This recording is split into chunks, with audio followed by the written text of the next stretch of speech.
I didn't know how clearly my family had ranked me until my mother said it out loud at dinner. Not angry, not emotional, just calm. Your sister's family always comes first. You're always last. My dad nodded like it was basic math. My sister smirked into her wine. I didn't cry, I didn't argue, I just said, good to know, because something snapped in that moment. Not my heart, my loyalty. Before I tell you what I did next, take a second to hit like, subscribe, and comment where you're listening from. And tell me, have you ever realized you were last in your own family? My name is Mia, and for most of my life, I learned my place without anyone ever sitting me down to explain it. No speeches, no rules posted on the fridge, just patterns, quiet ones, the kind you only recognize after they've shaped you. I grew up in a house in Denver that looked ordinary from the outside. Trim lawn, neutral paint, family photos by the front door.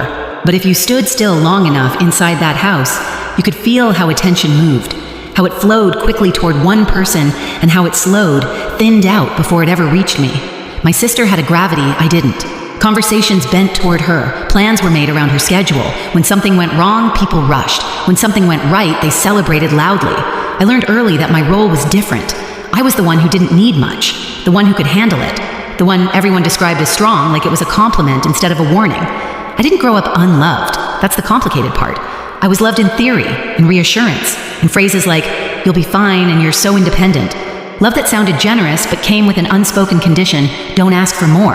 Don't take up space. Don't need us the way she does. I noticed it in small moments. Birthday mornings where my cake came from the grocery store on the way home while hers was ordered weeks ahead. Family trips where my suitcase stayed in the closet because I was better off saving for school. Graduation days where I took photos for everyone else and stood off to the side holding jackets, watching milestones happen without me in the frame. When I left for community college, no one cried at the airport. There wasn't an airport, actually.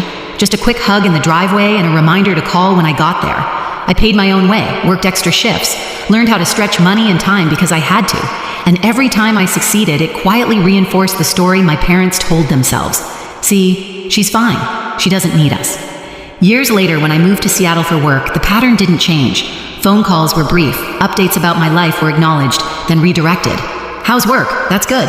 Did you hear what your sister's dealing with right now? I became fluent in listening in, being supportive and staying calm while my own life unfolded off to the side. By the time of that dinner, the one where my mother finally said the words out loud, I already knew where I stood. What shocked me wasn't the ranking, it was how comfortable they were saying it. As if it had always been obvious, as if I had agreed, and maybe, in some quiet way, I had. After that dinner, nothing changed on the surface, and that was the point. My parents didn't call to check in. My sister didn't apologize. Life continued smooth and uninterrupted, as if they hadn't just said the quiet part out loud. But something had shifted in me. The requests kept coming just like before. A text from my mom asking if I could watch the kids just for a few hours. A casual mention of bills piling up said lightly like a weather update. My sister forwarding a message about a payment that accidentally bounced, followed by a laughing emoji. No one asked directly. They never had to. The assumption was enough.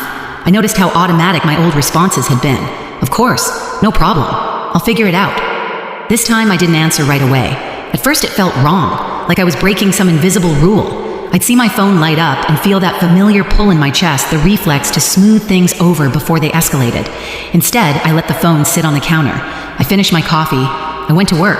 I lived my day. And nothing exploded. That realization was unsettling. The world didn't collapse because I didn't step in immediately. No emergencies, no disasters, just silence. Followed later by a second message.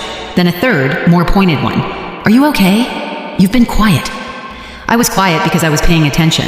I started looking at my own life with the same clarity I brought to my work, my finances, my schedule, my energy. I realized how much of it had been quietly allocated to everyone else, money that drifted out in small, regular amounts, time I kept flexible just in case, plans I never fully committed to because someone might need me. So I began separating things, not dramatically, not with announcements, just practically. I moved money into accounts that were mine alone. I canceled shared access. I stopped covering small payments that had never been discussed, only expected. When my sister asked if I could spot her for now, I replied with a simple, I can't. No explanation, no apology. The reaction was immediate. My mom called her voice tight with concern that felt more like confusion. Is everything okay? You seem distant. I told her the truth. I'm just busy. She paused, as if waiting for the rest of the sentence. When it didn't come, she filled the space herself. You know your sister's under a lot of pressure right now. I did know. I had always known. What I was realizing was that knowing didn't make it my responsibility. That was the turning point. Not a fight, not a dramatic declaration, just the moment I understood that being the strong one had become a convenient excuse for everyone else to stop carrying their share. I didn't know then how soon they would really test that boundary, but I was about to find out. The call came on a weekday afternoon, right as I was finishing a meeting. I could hear it before anyone said a word, that edge in my mom's voice. Tight, rushed, the sound of someone trying to stay calm while standing on unstable ground. "We need to talk," she said. "Can you come by this weekend?" She didn't explain. She didn't have to. By then, I'd learned the language. When my family used urgency without details, it meant something had gone wrong, something expensive. When I arrived in Denver, the house felt heavier than I remembered, the air stale. The living room table buried under stacks of envelopes and loose papers, bills, notices, printouts that looked official enough to be frightening. My sister sat rigid on the couch, arms crossed, eyes fixed on the floor. My dad avoided my gaze entirely. They didn't ask how I was. No one ever does in moments like that. My mom started talking fast words, tumbling over each other. A business decision that didn't pan out. Payments that had been delayed. A few contracts signed with optimism and very little margin for error. She kept using the word temporary, like repeating, "It might make it true." I listened without interrupting, my hands folded neatly in my lap, the way I always had. Then came the pause, the collective inhale, the moment they all looked at me. "Well," my dad said, finally clearing his throat, "you're in a stable place. You don't have kids. You can handle this better than most." There it was, the assumption, the expectation dressed up as logic. They didn't say the words outright, but they didn't need to. They expected me to cover the gap, to smooth the crisis, to make the numbers work the way I always had. My sister glanced up at me, then fear flickering across her face before settling into something else. Relief. As if the solution had just walked through the door. I didn't answer right away. Instead, I asked a question. "What's the plan if I don't?" The room went quiet. Too quiet. My mom looked hurt. My dad looked confused. My sister looked panicked. It was like I had spoken in a language they didn't recognize. Not helping had never been part of the equation. "I need time," I said calmly, "to understand everything." They nodded too quickly. Grateful. Certain. They assumed time meant I was calculating how much I could give, not whether I would. That night, back in my childhood bedroom, I stared at the ceiling and felt something settle inside me. A resolve that didn't come from anger, but from clarity.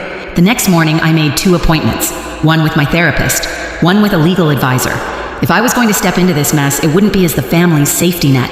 It would be on my terms. When I came back the following weekend, I didn't arrive with answers. I arrived with clarity. The house looked the same as it always had, but the energy inside it felt different, tighter, desperate. The kind of quiet that comes from people waiting to be rescued. Papers were still spread across the table now, more organized, stacked into piles, like someone had tried to make chaos look manageable. Bills here, payments there, a few contracts clipped together, corners bent from nervous handling.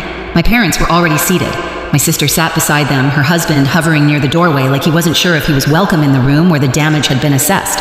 No one smiled when I walked in. No one offered coffee. My mom broke the silence first. "We're really glad you came," she said, hands folded tightly in her lap. Her voice carried that brittle softness I knew well. The tone she used when she needed something but didn't want to say it out loud. I sat down slowly and placed my bag at my feet. "Let's talk," I said. My dad cleared his throat and launched into an explanation I'd already heard. The downturn, the delays, the bad timing. He spoke like a man presenting a case he'd rehearsed all week, hoping confidence might replace accountability.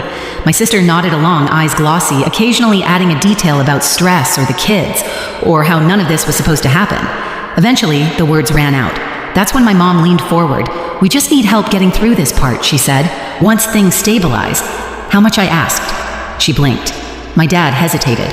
My sister inhaled sharply, then answered for them, a number rounded, heavy-spoken, carefully, as if the way she said it might make it sound smaller. And after that I asked, "What's the plan?" My dad frowned. "What do you mean?" "I mean," I said evenly, "what changes?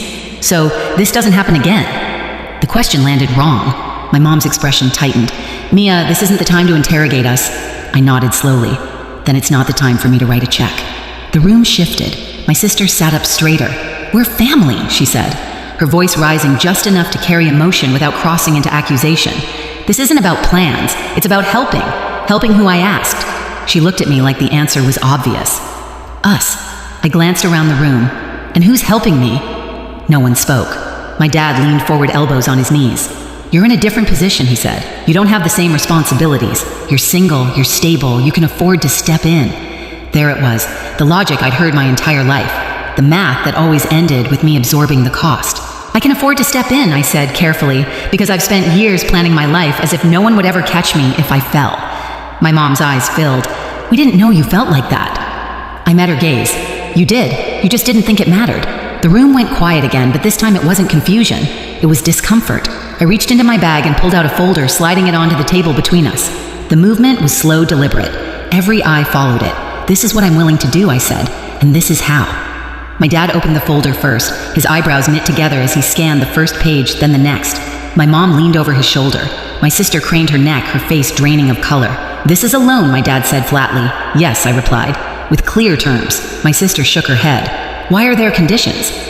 Because this isn't an emergency donation, I said. It's structured help. My mom's voice trembled. You don't trust us. I trust patterns, I said quietly, and this pattern has been in place my entire life. The conditions weren't cruel, they weren't punitive, they were practical. Assets had to be sold before any money changed hands. Spending had to be documented. No new financial commitments without proof of sustainability. Family therapy, not as a suggestion, but as a requirement. And a written agreement that my name, my credit, and my future would never again be assumed as backup. My dad pushed the folder away from him. This is cold, he said. This is how banks treat people. I nodded. Then treat me like a bank. Because when you needed emotional support, I was family. When you needed money, I was infrastructure. My sister's eyes filled with tears. So you're punishing us now, I shook my head. I'm stopping the punishment of me. She looked at our parents, then back at me. If you don't help us, we lose everything, I held her gaze. If I help without boundaries, I lose everything I've built. The words hung between us heavy and undeniable. My mom reached for my hand, then hesitated as if unsure whether she still had the right. We never meant to make you feel last. I gently pulled my hand back, but you did. And you said it out loud. No one argued with that. My dad stared at the paperwork, jaw tight. So this is it, he said. Sign or sink. No, I corrected him. This is grow or repeat. Time stretched. Minutes passed. My sister wiped her cheeks, her husband pacing behind her. My parents whispered to each other in low, frantic tones. For the first time in my life, I wasn't filling the silence. I wasn't offering solutions or softening edges. I waited. Finally, my dad looked up. We need time. I nodded. You have 24 hours. My sister's head snapped up. That's it. That's it, I said, standing. Tomorrow I'll come back. Either we move forward with this, or we don't move forward at all. As I walked toward the door, my mom called my name. If we say no, she asked, voice breaking, are you walking away? I paused my hand on the doorknob. I'm not walking away from you, I said. I'm walking toward myself. The next day when I returned, the papers were signed. No speeches, no apologies wrapped in excuses, just shaky signatures and tired faces. The relief in the room was real, but so was the loss. Something had shifted permanently. As I gathered my things to leave, my sister looked at me differently than she ever had before. Not with superiority, not with expectation, with uncertainty. And for the first time, that wasn't my problem to fix. The fallout didn't arrive all at once. It came in quiet steps, each one heavier than the last. The first change was practical. Assets were listed, subscriptions were canceled, expenses were tracked instead of ignored. The numbers stopped being abstract and started becoming limits. My parents downsized their expectations before they downsized anything else, and that alone shifted the tone of every conversation. Family therapy began a few weeks later, awkward at first, defensive. My dad spoke in careful sentences like he was afraid of saying the wrong thing. My mom cried more than she talked. My sister sat stiffly, arms crossed, as if accountability were a language she'd never been taught.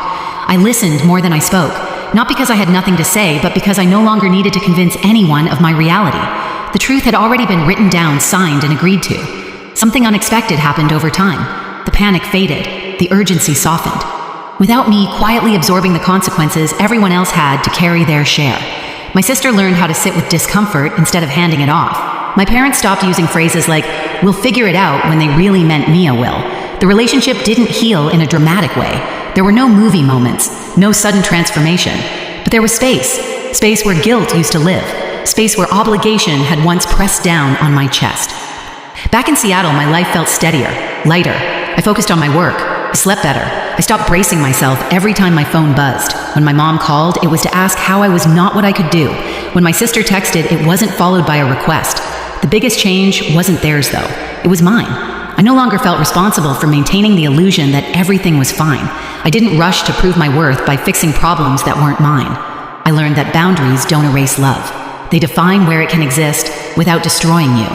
One evening, sitting alone in my apartment, I realized something simple and profound. For For the first time in my life, I wasn't waiting to be chosen. I had already chosen myself, and that made all the difference.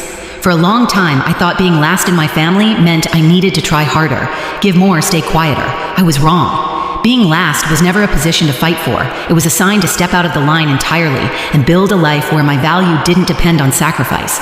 If this story felt uncomfortably familiar, I want you to know you're not alone. Share your thoughts in the comments. Tell me where you're listening from, and if stories like this help you breathe a little easier, hit subscribe so you don't miss the next one.